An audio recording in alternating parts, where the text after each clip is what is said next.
In this video, I will show you how to add booking calendar on your Wix. First, go to your Wix website and click Add Elements on the left panel. Now go to Bookings and add it to your site. Once done, you can go ahead and add booking elements. Then go to Calendar. Here you will see templates that you can choose from. Click on one and it will be added to your site. Now to manage it, go to your Wix website dashboard and refresh it. Now you will see a booking calendar option, so click on it. And in here you can manage your calendar.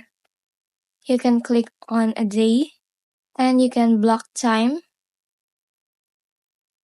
You can also go and create new service that will be added to your calendar. And that's just it. That's how you add a booking calendar to your Wix website. If this video helped you, don't forget to like, subscribe, and hit the bell icon for more tutorials.